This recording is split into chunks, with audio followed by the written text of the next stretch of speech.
Right.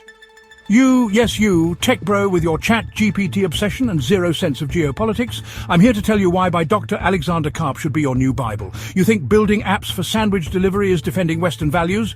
Bloody embarrassing. You lot swanning around with your hoodies and your disruptive startups, thinking you're changing the world one line of code at a time.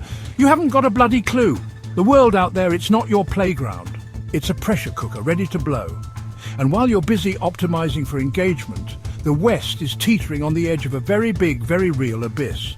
So put down the kombucha, park your bloody scooters and listen up. This isn't another TED Talk. This is a goddamn intervention. Let's get into it. Lesson by infuriating lesson. Oh, so you think software is eating the world? That's lovely. You think those lines of code are going to protect you from a tank, from a hypersonic missile, from a drone swarm blotting out the bloody sun? Get a grip. Karp is trying to drill it into your thick skulls. The West's survival depends on military might, intelligence infrastructure, the whole damn lot. But you wouldn't know a javelin from a JavaScript, would you? You're too busy fiddling with algorithms that tell people what to watch next. Meanwhile, China, Russia, they're not playing your game. They're building weapons, not apps. They understand that real power comes from the barrel of a gun, not the bottom of a kombucha bottle. If your tech can't survive outside Silicon Valley, it won't survive at all, and neither will you. You built a blockchain for gym memberships and think you've changed the world? Let me tell you something. You useless pile of ones and zeros. Karp says the West's advantage isn't just tech, it's moral clarity, a spine, something you lot wouldn't recognize if it hit you in the face. You're coding like zombies with no idea, chasing the next billion-dollar valuation, the next round of funding, the next pat on the back from your equally clueless mates. Have you stopped to think, for one bloody second, what it all? Karp's point tech without ethics is useless. It's not enough to move fast and break things. You've got to stand for something. You've got to believe in something bigger than yourselves, something worth fighting for. Try that instead of your next LinkedIn humble brag. Chapter 3. Transparency is not always a virtue. Oh, you think open source everything is the answer to all problems, do you? You think sharing is caring? Well, here's a newsflash, you naive little lambs. Karp warns that unfiltered transparency can be a vulnerability, not a strength. You're tweeting strategy like it's a meme, giving competitors a playbook. You're practically handing over the keys to the kingdom and then wondering why the bloody gates are down. Stop broadcasting your weaknesses like it's therapy. It's not brave, it's bloody stupid.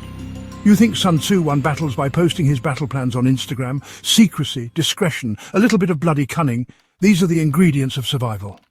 Not everything needs to be a public performance. Chapter 4. The elite tech class has lost the plot. Karp calls out what no one wants to hear. The West's tech elite, you lot, you've gone soft, too comfortable, too detached. You're living in your echo chambers, surrounded by yes-men and free snacks, while the real world burns. You're building luxury platforms for other overpaid, out-of-touch techies, while the global order crumbles. If your biggest stress is API billing, you're not part of the solution, you're the problem. Get out of your meditation pod and start thinking about the world, not just your user retention curve. The real world with real problems, real conflicts, real consequences. The world where your precious code means nothing unless it's backed by something real, something with teeth.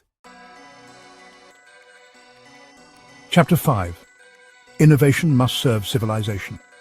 This is Karp's mic drop, so listen up, you over-caffeinated, underqualified excuse for a workforce tech must serve the West. Not just profit, not just growth, civilization. Build like the world depends on it, because it does. Ask yourself, does my work matter? Does it make a difference? Does it protect what we hold dear? If your innovative startup doesn't help protect freedom, stability or security, then congrats. You've built a very expensive distraction. You've wasted everyone's time, including your own. You should be ashamed. Now get out there and build something that matters, something worthy of the sacrifices made for the freedoms you so readily enjoy. Outro. Subscribe or become obsolete. So let's review. Tech without hard power is weak. Purpose matters more than profit. Secrecy can be strategic. Comfort is killing our edge. Civilization is greater than your next pitch deck. If you want to matter in the coming age, read Karp's The Technological Republic and stop building junk no one needs. Stop with the self-congratulatory backpatting and wake up to the reality around you. The world doesn't need another dating app or food delivery service. It needs people who understand that technology is a tool, not a toy. Like, subscribe. Comment your worst world-changing idea below so we can all laugh, then cry.